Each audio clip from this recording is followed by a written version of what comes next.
Hello guys, कैसे हो आप सभी लोग। आई होप सभी अच्छे हो गए। कैसी तैयारी चल रही है आप लोगों की। और इससे पहले हम सोसाइटी लॉ एंड एथिक्स पे एक वीडियो कर चुके हैं। उसमें मैंने 7 क्वेश्चन आप लोगों को करवा दिए हैं। तो अभी हम जो हैं 15 क्वेश्चन करेंगे, ठीक है। टोटल 8वां क्वेश्चन है, इससे हम शुरू कर रहे हैं। तो ध्यान से देखना है। सोसाइटी लॉ एंड एथिक्स में से, और मुझे लगता है हार्डली आप लोगों को एक ही क्वेश्चन देखने को मिलेगा। एक ही क्वेश्चन आएगा तो एक ही क्वेश्चन आएगा। इससे ज़्यादा क्वेश्चन मैं एक्सपेक्ट नहीं करती हूँ कि सोसाइटी लॉ एंड एथिक्स से आ सकता है पेपर में, ठीक है। तो देखते हैं। What is proper disposal of electronic waste important. Why is proper disposal of electronic waste important. जो है इलेक्ट्रॉनिक वेस्ट होता है, जो उसका जो प्रॉपर डिस्पोजल होता है वो क्यों जरूरी है। Mention 2 methods of safe disposal. कोई भी 2 मेथड बताओ सेफ डिस्पोजल के, जो ई वेस्ट होता है उसको, ठीक है। तो इसमें आप जो भी है, मतलब आपको जनरल बातें हैं वो आप लिख सकते हो। जो भी आपको देखो, इसमें क्या प्रॉब्लम होगी कई बच्चों के साथ, कि उन्हें पता तो है कि क्या प्रॉब्लम है ना, कि ये कैसे डिस्पोज हम कर सकते हैं चीज़ों को, लेकिन उन्हें क्या होगा कि उन्हें लिखने में प्रॉब्लम आएगी कि हम लिख नहीं पा रहे चीज़ों को। हमारे से हम पढ़ पा रहे हैं, हमें पता है कि क्या है, लेकिन हम लिखने में हमें प्रॉब्लम हो रही है। तो इसका एक ही सॉल्यूशन है, आप लोगों को मल्टीपल टाइम से जो वो रीडिंग लेनी पड़ेगी, और साथ में आपको बार बार है वो लिख के देखना पड़ेगा, जब तक कि आपको ये नहीं लगे कि मैं पर्टिकुलर टॉपिक में एक्सपर्ट हो गया हूँ, ठीक है। तो आपको बार बार लिख करके ही देखना पड़ेगा। इसका कोई भी सॉल्यूशन नहीं है। आपको बार बार रीड करना पड़ेगा, लिखना पड़ेगा, रीड करना पड़ेगा, लिखना पड़ेगा, यही सॉल्यूशन है। ऐसे तो मुझे भी पता है कि हाँ ये पीडीएफ है, इसको मैं आप लोगों को दे दूँ, देन आप उसको लर्न कर लोगे। लेकिन ये है कि सुनने से भी थोड़ी सी हमें चीज़ें जल्दी याद होती हैं, इसलिए मैं वीडियो बना रही हूँ, है ना। तो सुनने में भी काफ़ी चीज़ें हैं जो वो उससे याद हो जाती हैं। तो आप लोगों को इसका एक ही सॉल्यूशन है, आप लोग एक बार वीडियो को देखो, देन इनको रीड करो, एंड उसके बाद आप क्या करो, लिख करके देखो, ठीक है। और जो पीडीएफ है सारी की सारी आपको जो है, आप जो टेलीग्राम ग्रुप है वो भी ज्वाइन कर लो, और आप जो एप्लीकेशन है उसको भी प्ले स्टोर से डाउनलोड कर सकते हो। प्ले स्टोर में जो फ्री सेक्शन मटेरियल है ना, वहाँ पे आपको सारी की सारी पीडीएफ मिल जाएंगी। ये पीडीएफ भी आपको क्लास के बाद वहीं मिल जाएगी, ठीक है। आप एप्लीकेशन को डाउनलोड कर लो और वहाँ से आपको पीडीएफ मिल जाएगी। तो आपको बार बार याद करना है और लिखना है, ठीक है।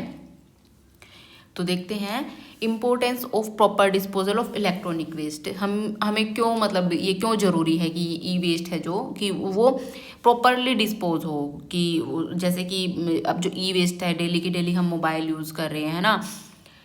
कोई भी पेन ड्राइव होगी, या फिर कोई भी एसएसडी होगी, या फिर मॉनिटर हो गया, कंप्यूटर हो गया, पूरा का पूरा लैपटॉप हो गया, कितना ही तो सारा ई वेस्ट डेली का जनरेट हो रहा है।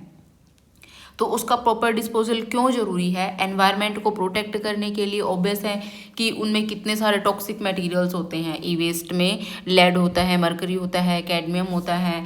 तो ये सारे जो है हमारे सॉइल को और जो वाटर है उसको पोल्यूट करते हैं, ठीक है। तो इसीलिए इनका जो है जो डिस्पोजल है वो बहुत ज़रूरी है। प्रॉपर डिस्पोजल बहुत ज़रूरी है हेल्थ की सेफ्टी के लिए। जब हम उस पानी को यूज़ करेंगे, या फिर उस मिट्टी को हम उसमें कुछ भी उगाएंगे, तो वो भी हमारे लिए प्रॉब्लम है। तो हेल्थ सेफ्टी के वजह से भी जो है इनका डिस्पोजल बहुत ज़रूरी है। Improper disposal expose humans to hazardous chemicals. तो इसका क्या है, जो बहुत खतरनाक केमिकल्स होते हैं उससे जो है हम लोगों का वो एक्सपोजर होता है। तो उससे क्या होता है, फिर हमारे वो रेस्पिरेटरी सिस्टम को अटैक करते हैं, न्यूरोलॉजिकल सिस्टम को अटैक करते हैं, और हमें बहुत सारे हेल्थ इश्यूज आ जाते हैं, ठीक है। उसके बाद है रिसोर्स रिकवरी की, जैसे कि आप अब कोई भी मोबाइल यूज़ कर रहे हो, या फिर कोई भी पेन ड्राइव यूज़ कर रहे हो सकता है उसमें जो है कॉपर हो, सिल्वर हो, जो अच्छे जो चीज़ें आप दोबारा भी यूज़ कर सकते हो, है ना। तो उन चीज़ों को आप क्या है रिकवरी कर सकते हो उनकी। Many devices contain valuable metals, जैसे कि gold, copper, silver, that can be recycled and reused. तो हम उनका क्या कर सकते हैं, रीयूज भी कर सकते हैं। Reducing the need for mining. उसके बाद है डाटा सिक्योरिटी। अब डाटा सिक्योरिटी के लिए भी बहुत ज़रूरी है। हो सकता है कि भाई किसी कंपनी का बहुत इम्पोर्टेंट डाटा है, फाइनेंशियल डाटा है, वो पेन ड्राइव में या फिर किसी एसएसडी में सेव है, और उसको अगर वो ख़राब हो गया है, ठीक है, तो उसका भी तो प्रॉपर डिस्पोजल बहुत ज़रूरी है। क्योंकि अगर उसका प्रॉपर डिस्पोजल नहीं होगा तो हो सकता है कि कोई उसे चुरा करके कोई उसे उसको ठीक करके उसका सारा कंपनी का डाटा चुरा ले, तो इसीलिए भी बहुत ज़रूरी है। Safe disposal ensures sensitive personal और corporate data stored on devices is not misused, ताकि जो है उस डाटा का मिसयूज ना हो सके।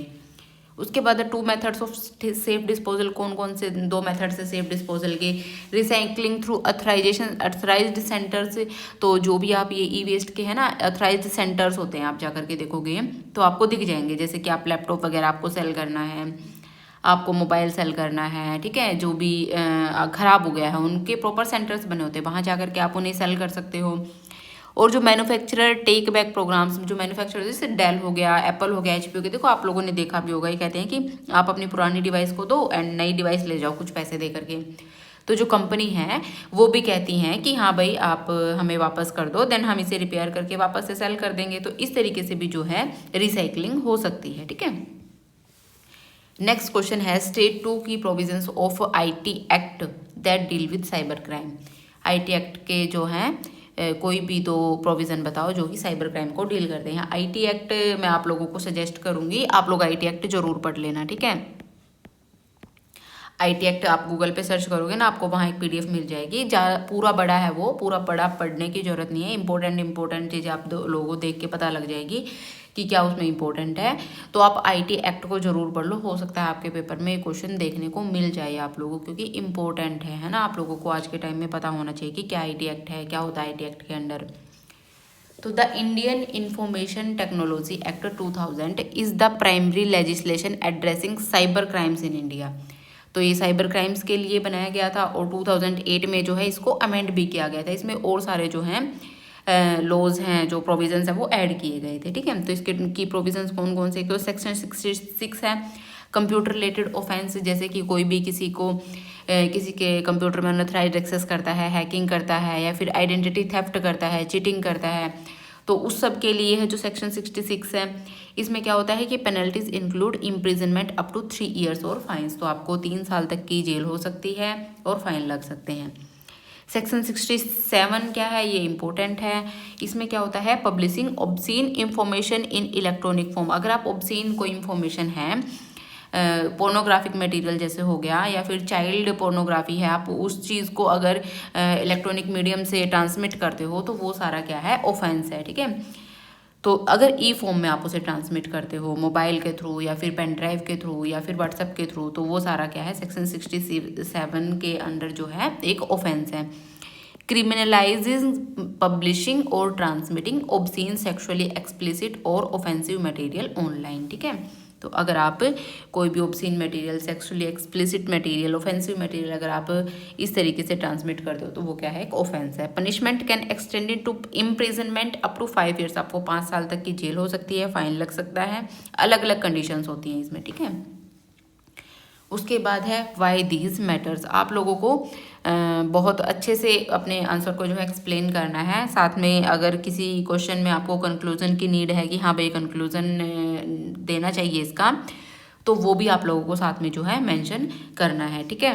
उसके बाद नेक्स्ट क्वेश्चन है discuss 2 challenges faced by people with disabilities while using computers and suggest solutions.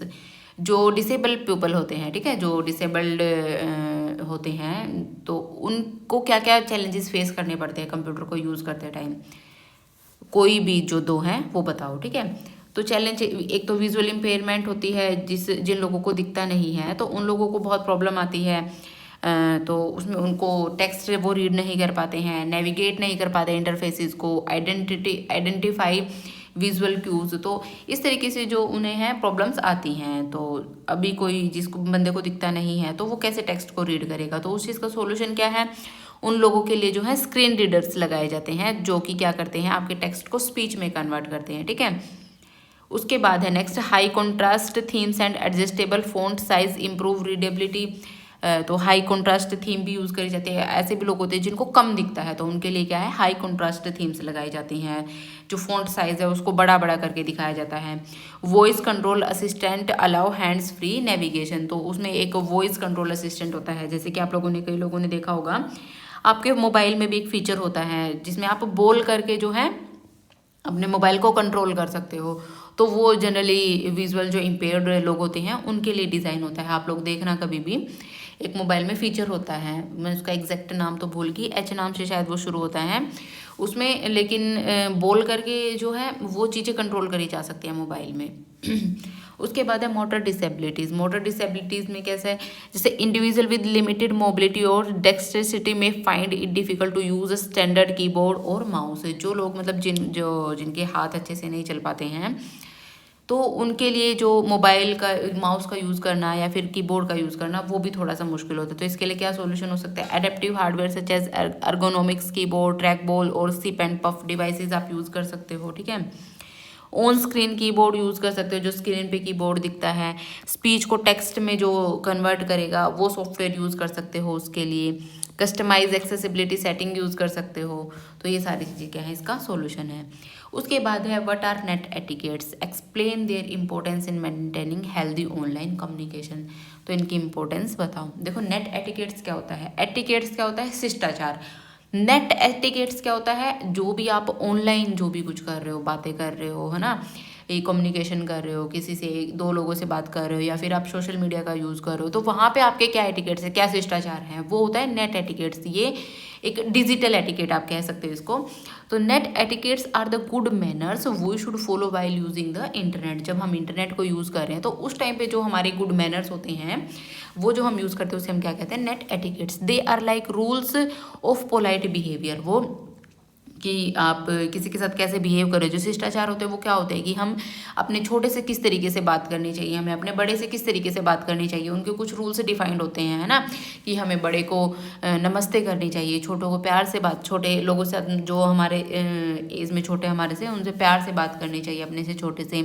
तो इसी तरीके से जो है ये भी एटिकेट्स हैं जो कि रूल है पोलाइट बिहेवियर के लिए, कि आप किसी सामने वाले बंदे के साथ पोलाइटली बात कर रहे हो, आप ईमेल पे बात कर रहे हो, चैट पे बात कर रहे हो, सोशल मीडिया पे बात कर रहे हो या फिर ऑनलाइन मीटिंग्स में बात कर रहे हो। इम्पोर्टेंट क्यों है ये, अभी देखो आपके जो क्वेश्चन है उसमें क्या लिखा हुआ है, नेटिकेट्स, व्हाट आर नेटिकेट्स, आपने पहले नेट एटिकेट्स डिफाइन कर दिया, देन पूछा आपसे एक्सप्लेन देयर इम्पोर्टेंस, देन उसकी क्या करो, इम्पोर्टेंस को डिफाइन करो।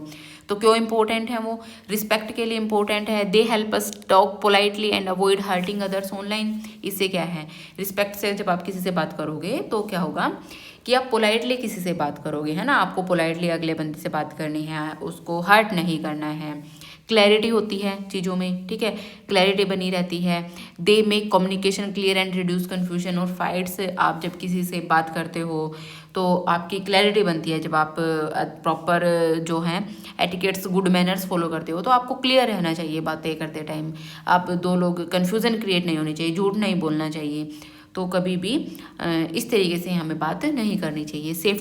सेफ्टी भी बहुत ज़रूरी है। Following net etiquettes means not sharing false information और private details carelessly. Net etiquettes क्या कहते हैं कि आप सोशल मीडिया पे कुछ भी इन्फॉर्मेशन शेयर कर रहे हो, झूठी इन्फॉर्मेशन शेयर मत करो, और जो आपकी प्राइवेट डिटेल्स हैं उन्हें भी आप सोशल मीडिया पे ना किसी को रिवील करो, है ना। जब आप किसी बंदे को जानते ही नहीं हो और उसकी आप रिक्वेस्ट एक्सेप्ट करके देन उसको आप अपनी एड्रेस बता रहे हो, बैंक डिटेल्स बता रहे हो, तो वो नेट एटिकेट्स के अंडर नहीं आता है। तो आपको अपनी सेफ्टी भी बहुत ज़रूरी होती है। Trust, good online manners build a positive image and make people trust you more. जब आप एक गुड पॉजिटिव अपना जो है एटीट्यूड रखोगे तो आपकी जो इमेज है वो पॉजिटिवली जाएगी, है ना, दूसरे लोगों के अंदर। तो वो सारी चीज़ें इसमें होती हैं। तो रूल्स फॉर एटिकेट्स कौन कौन से होते हैं, आपको ना एक तो सोशल मीडिया पे कभी भी या कहीं भी आपको ऑल कैप्स में नहीं लिखना होता। ऑल कैप्स का मतलब होता है कि आप ऑनलाइन शाउट कर रहे हो, ठीक है। ऑलवेज से थैंक यू और रिप्लाई पोलाइटली। आप किसी से भी बात कर रहे हो तो आपको हमेशा थैंक यू बोलना चाहिए और पोलाइटली हमेशा अगले बंदे से बात करनी चाहिए। और आप लोग तो CSIT के स्टूडेंट हो, आप लोगों को तो बहुत ध्यान रखना चाहिए इन चीज़ों का। Give credit when you use someone else work और आइडिया। जब आप किसी और के काम का यूज़ कर रहे हो तो आप उनको क्रेडिट भी दो कि हाँ आपने पर्टिकुलर इमेज उठा के यहाँ से यहाँ पेस्ट किए, देन आप उसको क्रेडिट दे सकते हो, ठीक है। अवॉइड स्पैमिंग और sending too many unnecessary messages. किसी को भी ये नहीं है कि आप फ्री बैठे हो तो अगला बंदा भी फ्री है, आप उसको मैसेज भेज रहे हो, अगर वो रिप्लाई नहीं कर रहे हैं तो देन आप गुस्सा कर रहे हो। वो सब चीज़ें नहीं होनी चाहिए, ये एटिकेट्स के अंदर नहीं आता है, ठीक है। उसके बाद नेक्स्ट क्वेश्चन है differentiate between copyright and patent with suitable examples. Copyright और जो पेटेंट है इन दोनों को जो है डिफरेंस बताओ। तो कॉपीराइट देखो क्या होता है, वो क्रिएटर्स को दिया जाता है। जैसे कि आपने कोई बुक पब्लिश कर दी, आपने कोई म्यूजिक बना दिया, आपने फिल्म बना दी, सॉफ्टवेयर बना दिया, आर्ट कर दी। लेकिन जो पेटेंट होता है, पेटेंट क्या होता है, इन्वेंशंस के लिए दिया जाता है। इन्वेंशंस के लिए बोले तो जैसे कि अभी कोई कंपनी है, मान लो रशिया है, रशिया ने कोई भी जहाज मैन्युफैक्चर कर दिया, ठीक है, कोई भी उन्होंने फाइटर जेट है वो मैन्युफैक्चर किया है, लेकिन उस पर क्या उन्होंने पेटेंट जो है वो लगा दिया है। क्यों? क्योंकि ताकि जो है उसको कोई भी दूसरी कंट्री है वो कॉपी ना कर सके। तो ये होता है पेटेंट और कॉपीराइट में जो है मेजर डिफरेंस होता है, ठीक है। जो कॉपीराइट है वो क्रिएटर्स को दिया जाता है। स्कोप क्या होता है, प्रोटेक्ट्स एक्सप्रेशन ऑफ आइडियाज, जो जिस भी बंदे के वो आइडियाज है उसको प्रोटेक्ट करता है। Protects idea and inventions themselves, ideas और इन्वेंशंस को प्रोटेक्ट करता है। इसकी ड्यूरेशन क्या रहती है, usually last for life time of the author plus several decades, जब तक ऑथर उसका जिंदा है तब तक की इसकी जो है वो लाइफ है वो रहती है। In India 60 years after the author's death, in India में क्या है कि जब तक ऑथर की डेथ भी हो जाती है उसके 60 ईयर्स तक भी उस पर कॉपीराइट आप ले सकते हो। पेटेंट में क्या रहता है कि 20 साल तक जनरली रहता है। Rights granted, reduce to reproduce, distribute, perform, display and adapt the work. तो इसमें क्या होता है कि ये क्या क्या राइट देता है आपको, रिप्रोड्यूस करने का, डिस्ट्रीब्यूट करने का, परफॉर्म करने का, डिस्प्ले करने का और अडेप्ट करने का। और ये क्या राइट देता है, right to exclude others from making, using, selling और रीडिस्ट्रीब्यूटिंग द इन्वेंशन। किसी भी दूसरे को ये राइट नहीं दिया जाता है कि वो उस चीज़ को दोबारा से यूज़ कर सके या उसको सेल कर सके या फिर डिस्ट्रीब्यूट कर सके उस चीज़ को, है ना। Registration automatically applies once the work is created, अपने आप अप्लाई हो जाता है। और पेटेंट के लिए आपको क्या करना पड़ता है, आपको फॉर्मल जो है, आपको जहाँ पे भी आपके कंट्री में या फिर आपके डिस्ट्रिक्ट में आपको अगर पेटेंट चाहिए तो आपको इसके लिए प्रॉपर फॉर्मल एप्लीकेशन लगानी पड़ेगी। देन उसके बाद उसका एग्जामिनेशन होगा, अप्रूवल आएगी पेटेंट ऑफिस से। तो इसके लिए पूरा है जो प्रोसीजर रहता है ना। जैसे कि अभी आप लोग देखते भी होगी यूट्यूब पे कोई भी वीडियो अगर मैं ही अपलोड कर रही हूँ तो उस पर कॉपीराइट ऑटोमेटिकली आ जाता है। मुझे ये नहीं है कि उसके लिए कहीं भी कोर्ट जाना पड़ेगा या मुझे किसी ऑफिस जाना पड़ेगा कि मुझे इस पर्टिकुलर वीडियो पे कॉपीराइट दिया जाए। लेकिन पेटेंट के लिए आपको एक एप्लीकेशन प्रॉपर लगानी पड़ेगी। उसके बाद है कॉपीराइट एग्जाम्पल, पेटेंट एग्जाम्पल, ये मैंने आप लोगों को बता ही दिए हैं, इसको आप पढ़ के देख लेना। उसके बाद है suggest 4 practical steps an organisation can take to prevent hacking and ransomware attacks. कोई भी 4 जो प्रैक्टिकल स्टेप्स हैं और ऑर्गेनाइजेशन के लिए बताओ कि वो हैकिंग और रैंसमवेयर अटैक से प्रोटेक्ट कर सके खुद को। कोई भी ऐसे 4 स्टेप्स बता सकते हो आप, ठीक है। तो आप लोगों को पेपर में जब आप क्वेश्चन अटैम्प्ट करोगे, अगर क्वेश्चन में 4 पूछा ना तो आपको 4 लिखने ही लिखने पड़ेंगे, वो प्रॉपर लिख के दिखाने पड़ेंगे आपको। तो here are 4 practical steps an organisation can take to prevent hacking and ransomware attack. तो आप अपने जो सॉफ्टवेयर उनको रेगुलर अपडेट रखो, पैच मैनेजमेंट रखो। सॉफ्टवेयर जब आप बार बार अपडेट करते हो तो उनमें अलग अलग टाइप की मेंटेनेंस आती है, सिक्योरिटी आती है, तो अपने सॉफ्टवेयर को अपडेट रखो हर time. Keep operating system, applications and security tools updated, ठीक है। अभी इसका एग्जांपल मैं आपको देती हूँ। देखो, जब शुरू में व्हाट्सएप आया था, तो जब इनिशियल डेज में व्हाट्सएप थी तो उसमें उतनी ज़्यादा सिक्योरिटी नहीं थी, है ना।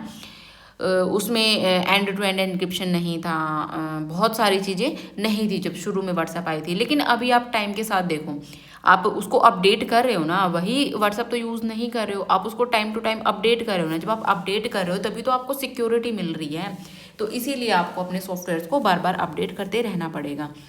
Patching vulnerabilities quickly reduce the chances of attackers exploiting outdated systems. तो जो पैचिंग होती है, इसको भी आपको क्या है, जो patching vulnerabilities quickly reduces the chances of attackers exploiting outdated system. जो इससे क्या होता है कि ये जो अटैकर्स होते हैं ना, उनकी जो अटैक करने की पावर है उसको भी कम करती है, ठीक है। Employ awareness and training, employ की जो अवेयरनेस और ट्रेनिंग है वो भी बहुत ज़रूरी है। अभी मान लो आप लोग हो, अभी चलो किसी और का एग्जांपल लेते हैं। जैसे कि मान लो कोई साइबर क्राइम में आप जाते हो, ठीक है, साइबर क्राइम ब्रांच में आप चले गए, आपको कोई कंप्लेंट करनी है। अभी साइबर क्राइम के बंदे को खुद ही नॉलेज नहीं है, तो वो क्या आपकी कंप्लेंट को रजिस्टर करेगा, क्या वो आपकी कंप्लेंट का सोल्यूशन देगा। तो प्रॉपर अवेयरनेस और ट्रेनिंग भी बहुत ज़रूरी है। प्रॉपर इसमें सिर्फ एम्प्लॉय का लिखा हुआ है, लेकिन इंडिविजुअल की भी बहुत ज़रूरी है प्रॉपर अवेयरनेस जो है इस सब से बचने के लिए। लेकिन यहाँ पे किसी ऑर्गेनाइजेशन की बात हो रही है, ठीक है। तो एक प्रॉपर अगर ऑर्गेनाइजेशन में कितने भी लोग हैं तो उनकी प्रॉपर अवेयरनेस और ट्रेनिंग होनी चाहिए कि आप साइबर जो सिक्योरिटी हैं इसको आप कैसे इंश्योर कर सकते हो। Conduct regular cyber security trainings to help staff recognise phishing emails, suspicious links, social engineering tactics. तो हमें रेगुलर जो है साइबर सिक्योरिटी की ट्रेनिंग अपने जो एम्प्लॉयज़ हैं उनको देनी चाहिए। जैसे कि अब नए नए तरीके आ जाते हैं ना अभी, तो जैसे कि भाई कोई वीडियो कॉल पे आपसे पैसे ले रहा है, कोई आपको फ़ोन करके पैसे ले रहा है, लेकिन इनके जो है ट्रिक्स भी तो ये हो जाती है कि हाँ भाई प्रॉपर ये ट्रिक तो अब पूरी जनता में जा चुकी है, इसके थ्रू तो हमें पैसे नहीं मिलेंगे, फिर ये कोई नया और तरीका ढूंढते हैं जनता से पैसा लूटने का, है ना। तो उन सब चीज़ों को पब्लिक को अवेयर करने के लिए आपकी प्रॉपर है जो ट्रेनिंग बार बार चलती रहनी चाहिए रेगुलर बेसिस पे। Human error is often the weakest link, so awareness is critical. तो अवेयरनेस बहुत ज़रूरी है इस टॉपिक पे। Strong access controls and multi factor authentication. Multi factor authentication अपने मोबाइल में ऑन रखो, जैसे कि 2 फैक्टर ऑथेंटिकेशन है, आप उसको ऑन रखो अपने मोबाइल में, ताकि जो है आप नई डिवाइस में कहीं भी अपने अकाउंट को लॉगिन करते हो तो आपसे OTP वगैरह मांगे, है ना। आप limit user privileges to only what is necessary, principle of least privilege, तो इसको भी आप लिमिट कर सकते हो। Data backup and incident response time plan, तो डाटा को बैकअप रखो। Maintain secure offline backups of critical data, जो भी आपका क्रिटिकल डाटा है उसका बैकअप हमेशा ऑफलाइन बैकअप उसका जरूर रखो, ठीक है। अपनी SSD में सेव रखो, पेन ड्राइव में सेव रखो। आपका कोई फाइनेंशियल डाटा है तो उस सभी को आप सिक्योर रख सकते हो। Test recovery procedures regularly so the organisation can restore systems quickly if ransomware strikes. तो रिकवरी प्रोसीजर आपके जो हैं वो भी रेगुलर होने चाहिए, आप उनको रेगुलर चेक करते रहो, ताकि अगर मान लो आपको लगता है कि कोई भी रैंसमवेयर अटैक हो गया आपके ऊपर तो आप उसको जो है जल्दी से जल्दी रिजॉल्व कर सको। उसके बाद है how can online bullying affect mental health, mention to preventive measures. जो ऑनलाइन बुलिंग होती है, होता नहीं है कि लोग आपस में एक दूसरे को ऑनलाइन बुली करते हैं, चिढ़ाते हैं, तो उसका एक मतलब कोई भी इंडिविजुअल है उस पर क्या इफेक्ट पड़ सकता है। आप लोगों ने देखा भी होगा कि ऑनलाइन अगर किसी भी आप क्रिएटर को देखा होगा कि कोई भी क्रिएटर है अगर उसको जनता ज़्यादा ट्रोल करती है तो वो मतलब कितना मेंटली अफेक्ट होते हैं, कितना प्रॉब्लम में चले जाते हैं लोग। तो जो ऑनलाइन बुलिंग है ना वो बहुत अफेक्ट करती है लोगों को। तो हमें ऐसे ही नहीं है कि किसी को भी बिना कुछ भी प्रूफ के ऐसे ही बुली करने लग जाए, तो ऐसे बुली नहीं करना चाहिए किसी को भी, ठीक है। तो online bullying also called cyber bullying can seriously harm a person's emotional wellbeing, तो वो इंडिविजुअल की जो इमोशनल वेलबींग है उसको अफेक्ट कर सकती है। Some common side effects include, इनमें कौन कौन से साइड इफेक्ट होते हैं। स्ट्रेस एंड एंग्जाइटी हो सकती है अगले बंदे को। कॉन्स्टेंट नेगेटिव मैसेजेस और harassment can make people feel unsafe and worried, ठीक है। लो सेल्फ एस्टीम हो जाता है। हार्टफुल कमेंट्स में कोज इंडिविजुअल टू डाउट देमसेल्व्स और फील वर्थलेस, उससे बंदा है जो खुद को ही वर्थलेस फील करने लग जाता है। डिप्रेशन एंड आइसोलेशन, डिप्रेशन में चला जाता है बंदा। विक्टिम्स में withdraw from social interactions leading to loneliness and sadness, ठीक है।